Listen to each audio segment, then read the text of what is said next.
नमस्कार दोस्तों, दैनिक समाचार पे मैं हूं नीरज मिश्रा।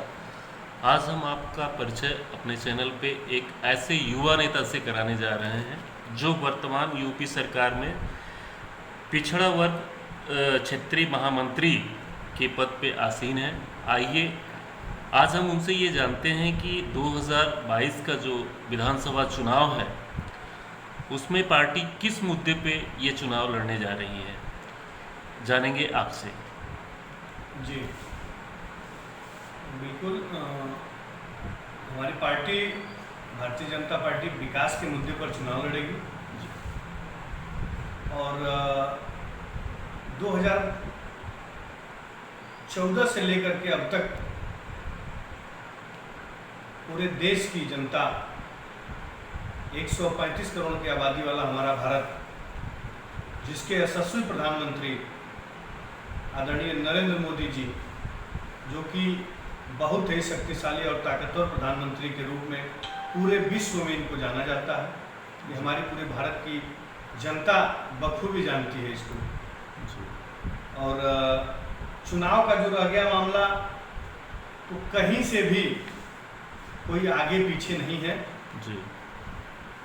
कोई कुछ भी कह ले, बस कहने भर की बात है। मतलब जो इस बार का मुद्दा होगा वो विकास का ही मुद्दा होगा और जो हमारी पार्टी ने आज तक वादे किए हैं उस वादे को हमारी पार्टी ने 100% पूरा किया है। जी। क्योंकि इससे पहले ये कहा जाता रहा है कि भाजपा जब भी चुनाव आता है तो राम मंदिर का मुद्दा लेके उठ जाती है, जिसको यदि देखा जाए तो भाजपा ने इस बात को जो है खत्म ही कर दिया है राम मंदिर को बना के। तो अब ये जानना ज़रूरी हो गया कि इस बार जो है विधानसभा चुनाव में मुद्दा क्या होगा, जिसको आपने बताया कि विकास का मुद्दा होगा। नहीं, देखिए, राम मंदिर कोई मुद्दा नहीं था जी। राम मंदिर तो हमारे भारतवासियों का एक तरह से आप कह लें तो आस्था का केंद्र जी। और भारतीय जनता पार्टी हमेशा राष्ट्रवाद पर काम करती है, विकास पर काम करती है। अन्य दल जहाँ तक हमने देखा है जातिगत राजनीति करते हैं, परिवारवाद की राजनीति करते हैं लोग, ये अच्छी बात नहीं। और 500 वर्षों का एक हमारे रामलला का जो मंदिर विवादित बताया जा रहा था, विपक्षियों ने विवादित किया हुआ था, कहीं से भी कोई विवादित मामला नहीं था। वहाँ पर हमारे रामलला हजारों वर्ष पूर्व थे जी। और आज भी हैं। उसी को माननीय सुप्रीम कोर्ट के आदेश का पालन करते हुए हमारी सरकार ने अपने इस वादे को पूरा कर एक हिंदुओं के आस्था के केंद्र रामलला जी का मंदिर वहाँ पर भव्य रूप से उसका निर्माण कराया जा रहा है, जो कि बहुत ही जल्दी पूर्ण हो जाएगा। जी। अब इसके बाद जो मुद्दा होगा वो विकास का मुद्दा होगा। विकास के मुद्दे पर हमारी सरकार चुनाव लड़ेगी और विकास ही मुद्दा होना चाहिए। जी। देश की जनता को विकास चाहिए, जातिवाद से कोई लेना देना नहीं। जातिवाद के राजनीति में विपक्षियों ने जनता को जातिवाद के आग में झोंकने का काम किया इन लोगों ने, क्योंकि ये अच्छा नहीं है, ठीक नहीं है। इतनी गंदी और घटिया राजनीति नहीं करनी चाहिए। विकास का मुद्दा अच्छा मुद्दा है। चूँकि वर्तमान में आपकी सरकार है तो ये भी जानना चाहेंगे कि मतलब विकास क्या हो चुका और क्या अभी बाकी रह गया है। हमारी पार्टी ने जो भी वादे किए थे जी, जो भी मैनिफेस्टो में हमारी पार्टी के रहा है, सारा काम पार्टी ने पूरा कर दिया है। चाहे वो देश के प्रधानमंत्री रहे हों, चाहे वो प्रदेश के हमारे मुखिया पूज्य योगी आदित्यनाथ जी हों, सारे वादों को हम लोगों ने पूरा किया है। जो कि विकास के नाम पर, जो कि सबसे बड़ा काम तो हमारे देश के प्रधानमंत्री, यशस्वी प्रधानमंत्री आदरणीय नरेंद्र मोदी जी ही कर सकते थे, ऐसा पूरे देश ने माना है। धारा 370 और 35A को समाप्त करके, जो कि क्या दूसरी पार्टियों में संभव था? नहीं था। आप अगर सर्वे करेंगे पूरे देश में तो सारे लोगों का एक ही जवाब होगा कि संभव नहीं था। 70 सालों की सरकार ने कोई कुछ कर नहीं पाया। तो एक ताकतवर और शक्तिशाली प्रधानमंत्री के रूप में पूरे विश्व में हमारे प्रधानमंत्री जी का डंका बज रहा है, जो विपक्षियों को रास नहीं आ रहा। दूसरा प्रश्न हम आपसे ये करना चाहेंगे कि विपक्षी पार्टियां अक्सर ये बात कहती हैं कि जब भी भाजपा का शासन आता है, सत्ता आता है, तो महंगाई अपने चरम सीमा पे होता है। नहीं, इस पे ये आपका एक क्या कहना है? चुनावी मुद्दा बनाया जा रहा है। जी आप इसको महंगाई नहीं कर सकते। कहीं से भी भारत की जनता महंगाई नहीं कर रही है। ये समय समय पे कुछ चीज़ों पे महंगाई जो मार्केट में कम उत्पादन में होगा तो जाहिर सी बात है कुछ दिनों के लिए महंगा होगा, फिर उत्पादन बढ़ जाएगा तो उस अपने स्तर पे आ जाएगा, अपने रेट पे आ जाएगा, सब सही हो जाएगा।